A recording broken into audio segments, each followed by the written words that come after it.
Welcome, Dr. Jenny Lee. She's a professor and a senior associate dean for the Office of Women in Science and Medicine at Johns Hopkins University. She is also the founder of Women's Empowerment and Leadership Initiative. Thanks for joining me today. For those of Hi, you Allison. who, hi, for those of you who don't know you very well, can you give me a brief summary? Well, first off, thanks for having me, and it's so good to see you again. So call me Jenny. You summarized it pretty nicely. I'm a pediatric anesthesiologist at Hopkins. For those of you that don't know, Allison and I are old friends. We actually were we fellows together, or it was a while ago. We go back at least a decade. Yes. Um, And yeah, I am a professor. I do research, and I'm also the Senior Associate Dean for the Office of Women in Science and Medicine at Hopkins. So, gender equity is a very important mission for me, something I work very hard on in faculty development. And I have two sons. They are 15 and 12, and my husband is an attorney. So, and I have a dog. Thank you. Thanks for that. I know Jenny for years and years. She's such a great person to be around. So I'm lucky to have her in my life. You started this program through the Society of Pediatric Anesthesia called Women's Empowerment and Leadership Initiative. Can you tell me a little bit about why you started that program? Yeah, so that's actually the program I started before I became a senior associate dean. So we started that in 2018. So our mission is to empower highly productive pediatric anesthesiologists to achieve equity, promotion, and leadership. And so it's really important. You and I have gone back and forth in this interview and said the choice. You have a choice. You have a choice to pursue promotion. You have a choice to pursue career advancement. You have a choice to pursue leadership. And so I want to help make sure that when women make that choice, the doors are open, or that they know where to go, or they know who to ask, like you just said. Mhm. And so I got a group of people together from the Society for Pediatric Anesthesia Leadership and some other colleagues and said, why don't we start a career development program? And, sometimes, I talked about having crazy ideas in the middle of other activities, right? So some crazy things happen when I'm post-call and really sleep deprived. And so this is literally how WELI was developed. I was sitting post-call in my son's violin lesson, and I thought, I can propose this. So I typed up a one-page proposal about WELI, shipped it off to the board of directors. So anybody can do this. If you have a project idea, you can send a one-page proposal to the Society for Pediatric Anesthesia board of directors. And I sent it off and then, had dinner with the family, went to bed and woke up the next morning and I was like, oh, what did I do? I don't think I thought that through. And the president of the society at the time was Randy Flick, and he liked it. And the past president was Shobha Malviya, who liked it. And they said, I think we should do it. And that's how it started. So we can blame the sleep deprivation. But it's been successful.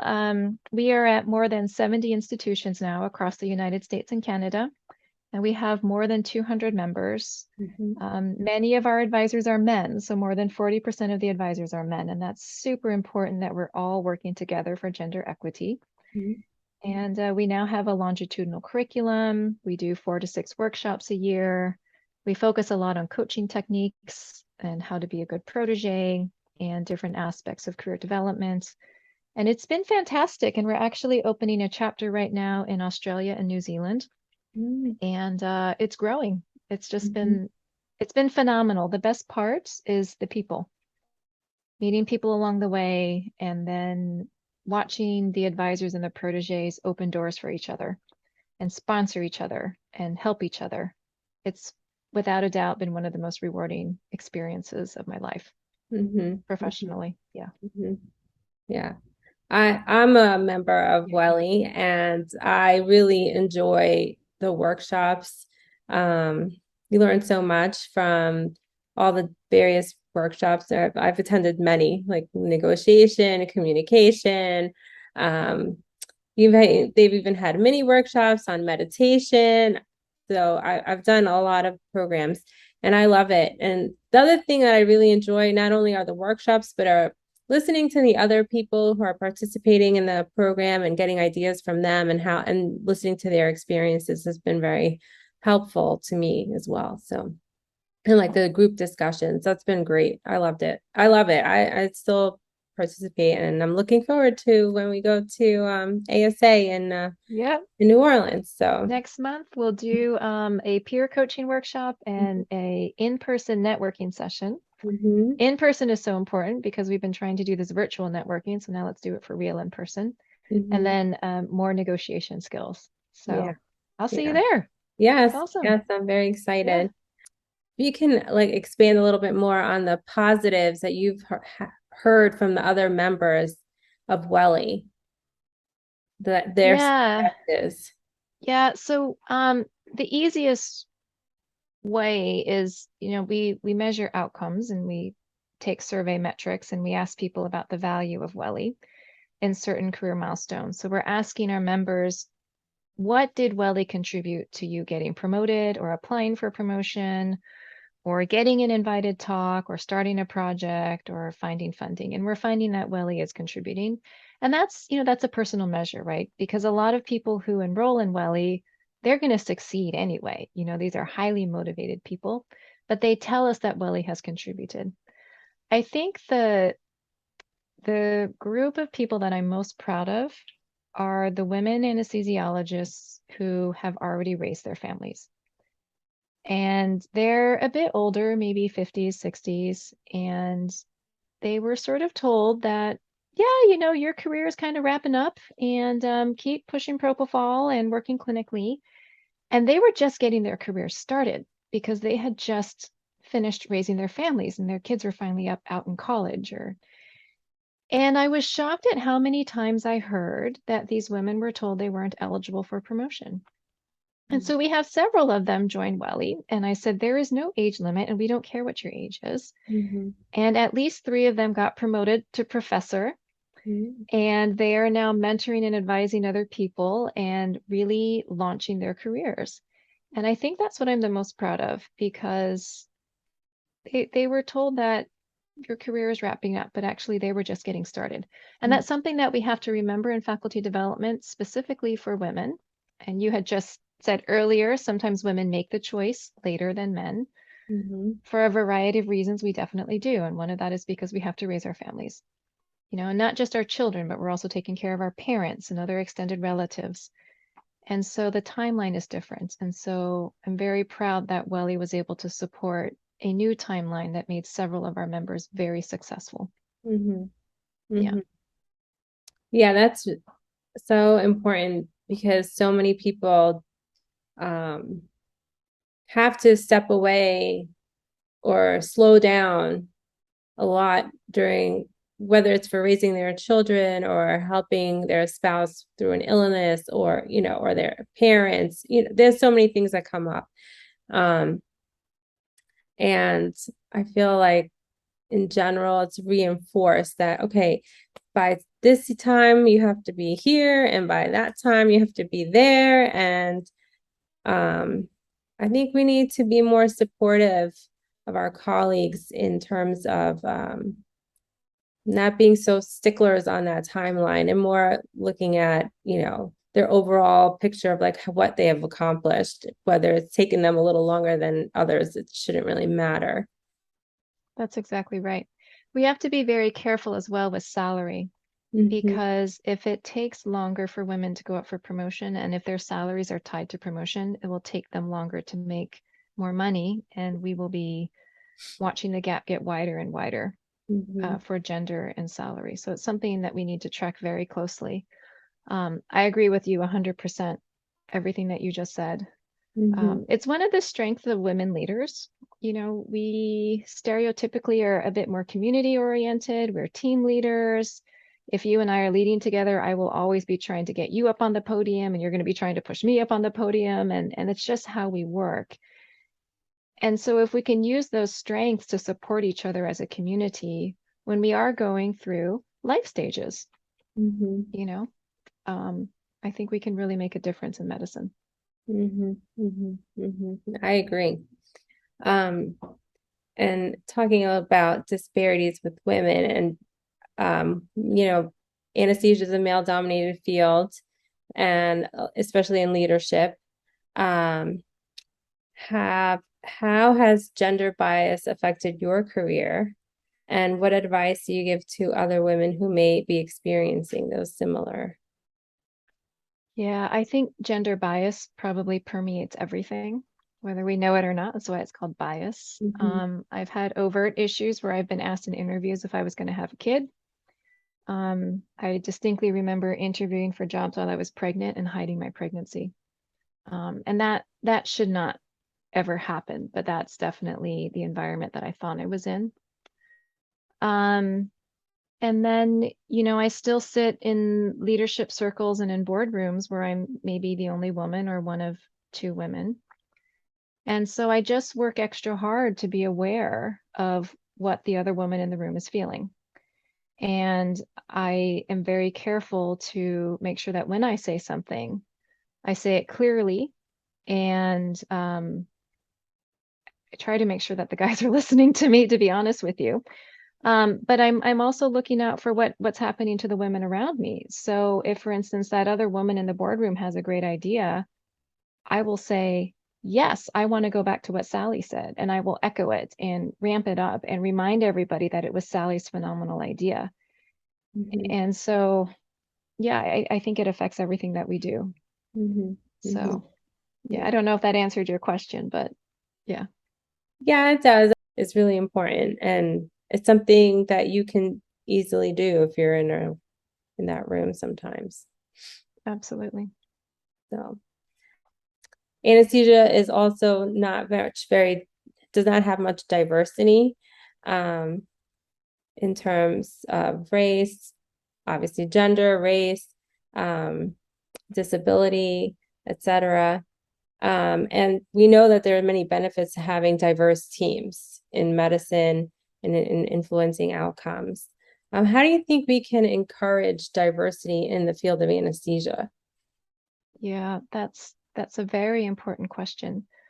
I personally separate work for gender parity from diversity Mhm. because what women face as barriers are very different from what people who are underrepresented in medicine face. So I don't think it's fair to group them together. And I really don't like hearing, oh, the women are succeeding. Look, we're supporting diversity. I think that's a complete injustice. And I'm very opposed to anybody who tries to Mhm. group the two together. But that's just my personal opinion. Not everybody believes in that.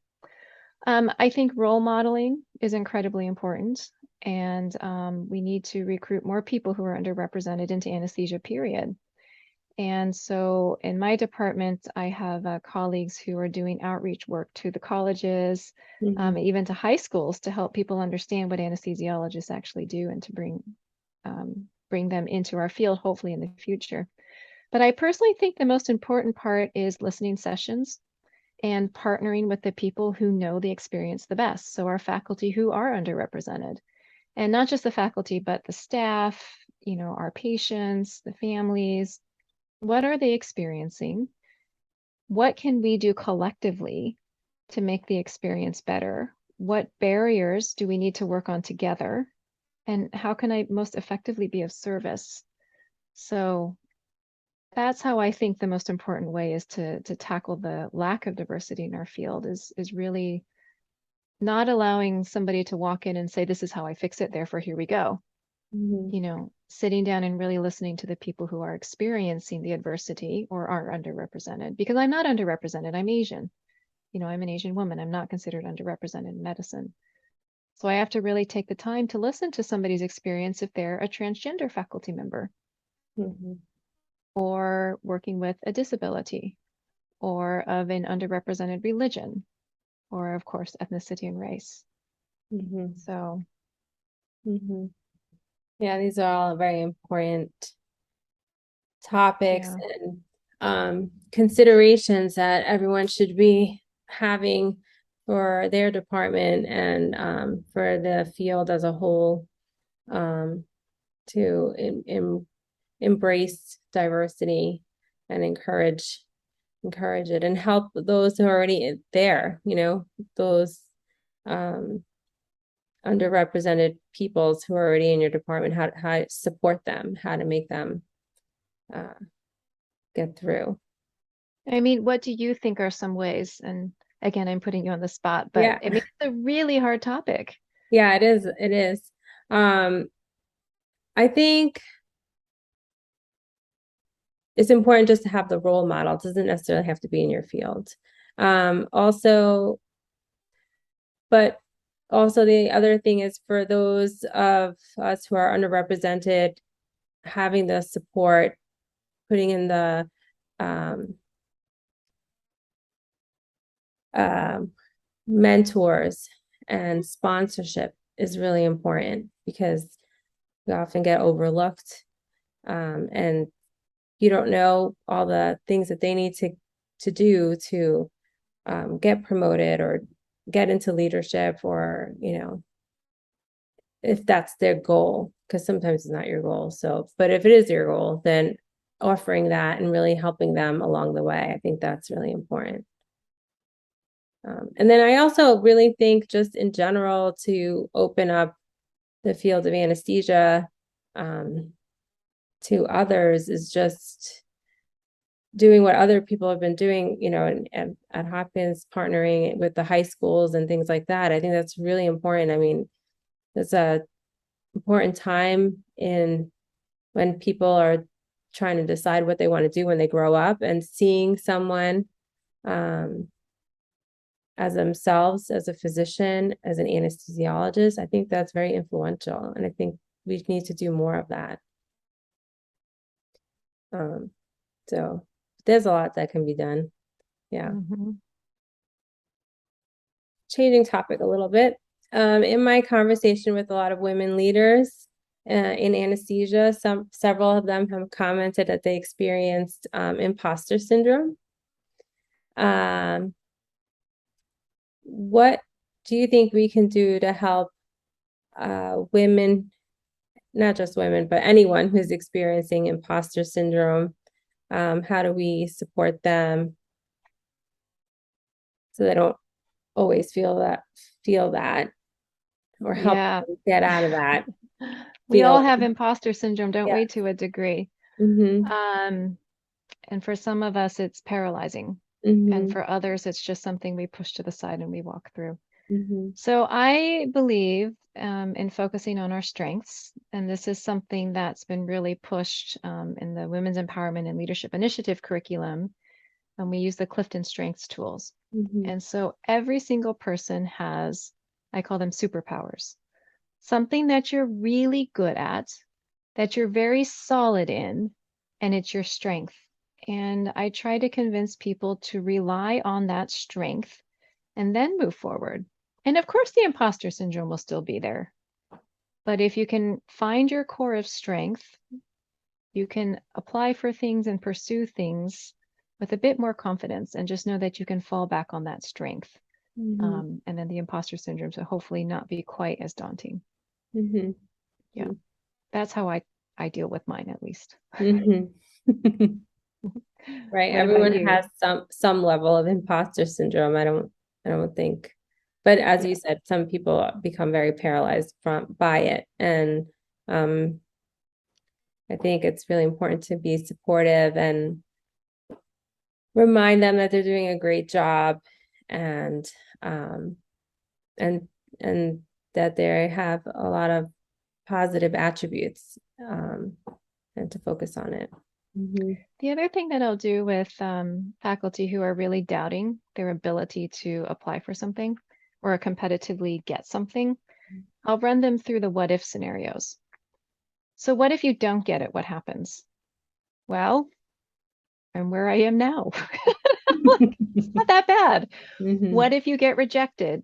Well, I'm right where I am now. And sometimes the things that we're most afraid of are so unlikely to happen. Mm-hmm. So one of my big fears, so I talk a lot. I've been very fortunate in my life to have been given many invited speaking opportunities. I have two big fears. One is falling off the stage because I walk around a lot. And two is getting sick and throwing up on the stage. I'll be honest with you. I'm going to be the only one in your interview that's going to talk about vomit in the interview. Um, but neither of those have happened yet. And they're so they're so rare and so unlikely to happen that I just have to catch myself and say, is this really something that's going to stop me from going for it? Mhm.